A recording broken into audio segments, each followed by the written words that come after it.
So, in 1980, you actually founded your namesake company, Gary Goddard Productions. Yes. Were you still with Disney at that time? No, I left. Did you? I left Disney in '77, and then they brought me back in '78 or early '79 as a consultant to work on some of the projects in Japan and things. And right in there somewhere is when I formed Gary Goddard Productions, and then I officially did it. Yeah, we incorporated in 1980 and opened our office in Sunset Boulevard.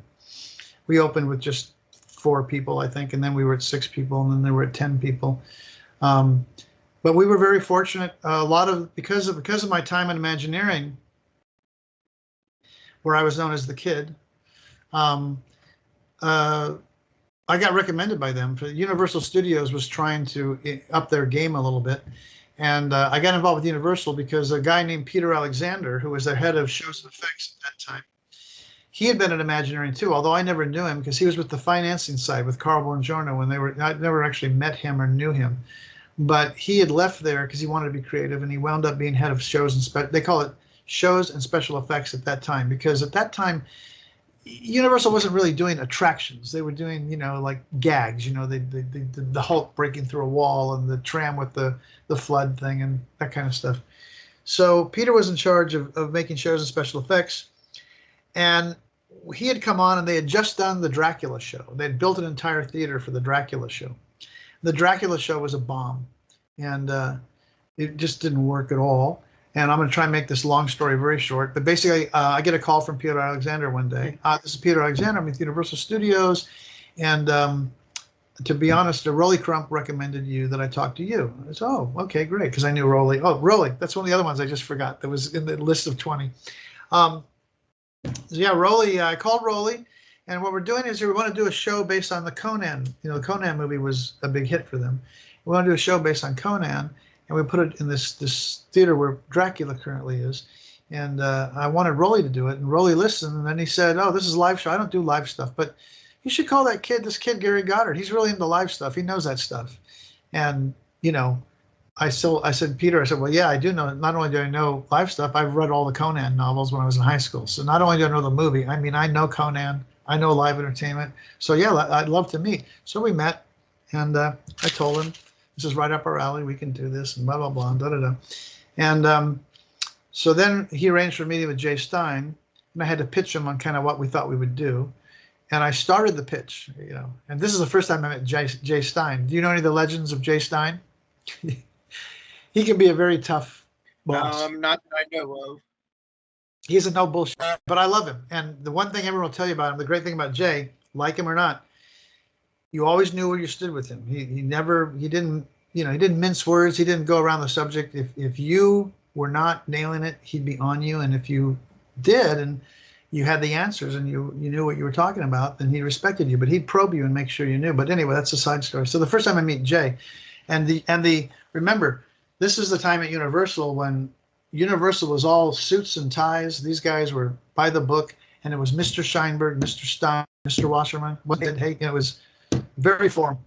So we go to his office, big desk, and he said, Peter Alexander says, this is Gary Goddard. He was at Imagineering. He was recommended. He's got an idea for Conan, blah, blah, blah.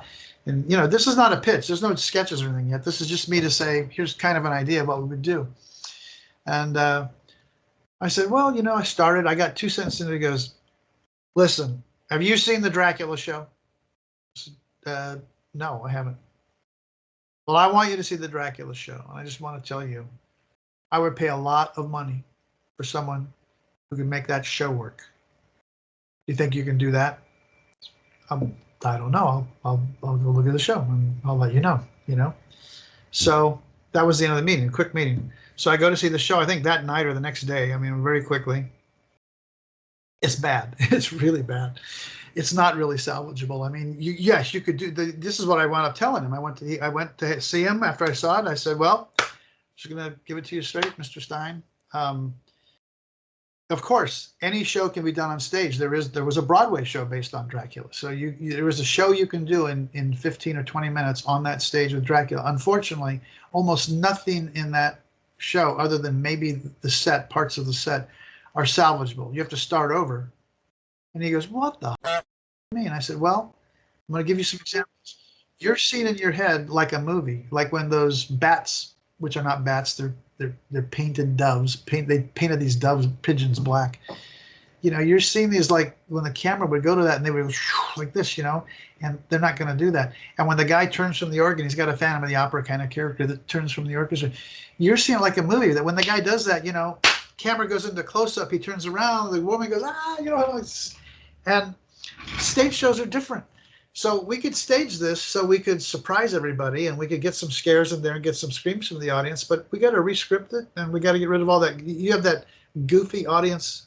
I said goofy. I said, you got that goofy audience interaction stuff. That's what they always used to do. Bring people out of the audience and humiliate them in some way. And that's really funny. And I said, you know, you can't make fun of your characters and then try and scare them 3 minutes later. I mean, you can. I mean, anything's possible. I suppose there's a way. But right now, the show it doesn't really work as a comedy. It doesn't really work as a scary show. You've got something in the middle. You have people from the audience going up there who aren't. It's not working. So the short answer is yes, we could probably create a new show. We'd probably have to rescript, redo everything. We have to design these effects for maximum effect on the audience to get the scares that you want. But in the end, you're going to spend as much or more as you spent already.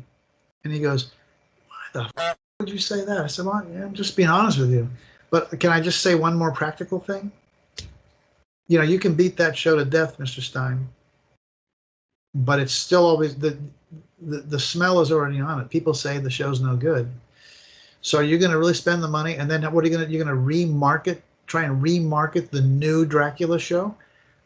From a marketing perspective, I'd done my homework on him, by the way. He was very proud in several interviews to say that he had the attendance at Universal increased by 200,000 people when he had one ad on TV where the Hulk broke through a brick thing with an audience watching, which was a gag they put up there. That was the show. The Hulk would appear and break a fake wall and people would take pictures. So I knew he was really into marketing. I said, wouldn't it make sense to do a new show based on Conan? If you're going to spend money on a new show and market something all new, all spectacular, than trying to reinvest and rejab in something that's not working. And I think Jay and I, our relationship really started on a good note right then, because he didn't want to hear it. He did not want to hear that. But the fact that I was honest, gave it to him straight, and also pointed out just from a practical standpoint, you're going to spend more money. Why don't you have an all new attraction? And that's how we got the gig for Conan. You've never seen anything like this before. Because this is no movie. It's live. A 20-minute sword and sorcery spectacular that puts you within inches of all of this. The Adventures of Conan, the highest-rated tour attraction ever, based on 1983 tour visitor survey. Only at Universal Studios Tour. And to start on Conan, to do the concept and everything else, and we got it all the way along, and I used a bunch of guys from Claudio moonlighted from Imagineering, and Dave Jacobs, who was a draftsman, they were an architect. They all moonlighted for me, you know. We did this thing, and anyway, it worked out well. And Conan led to King Kong, and King Kong led to, you know, blah blah blah from there on. But the Imagineering connection was important because over the course of me building my company up, Mark Davis came over. You know, they were forcing the guys to retire before they wanted to. So Big Al, Mark Davis, Colin Campbell, Claudio. God, it was just, you know, we really had the best of young up and coming talent. Eddie Sato when he was young, and you know, Anthony Esparza. So many people in the industry now were coming up, and we had the legends there that were working with them. They were all working together, and we had a kind of a. Oh, I didn't put that up for you. That was actually I had for something else, but that is the original.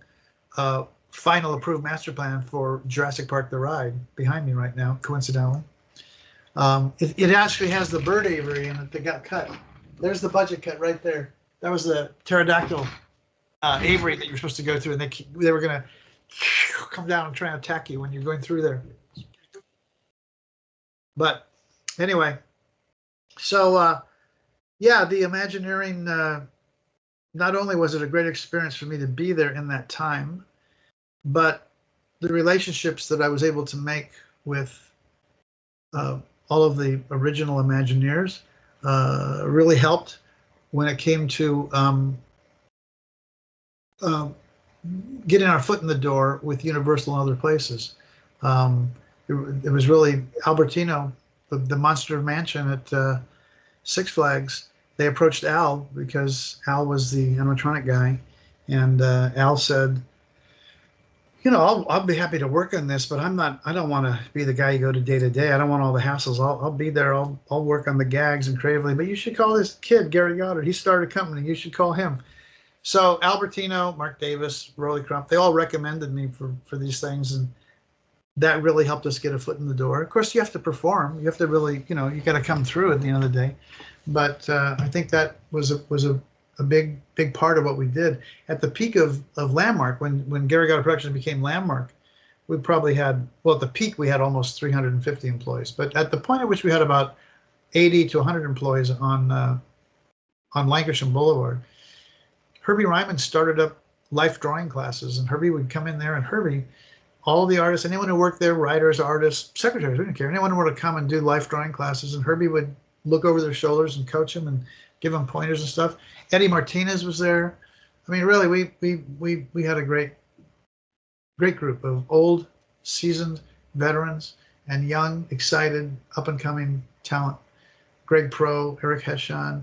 It was quite, you know, you don't really know it when you're in the middle of it, but when you look back, you go, well, that was pretty golden. You know, that was a golden time.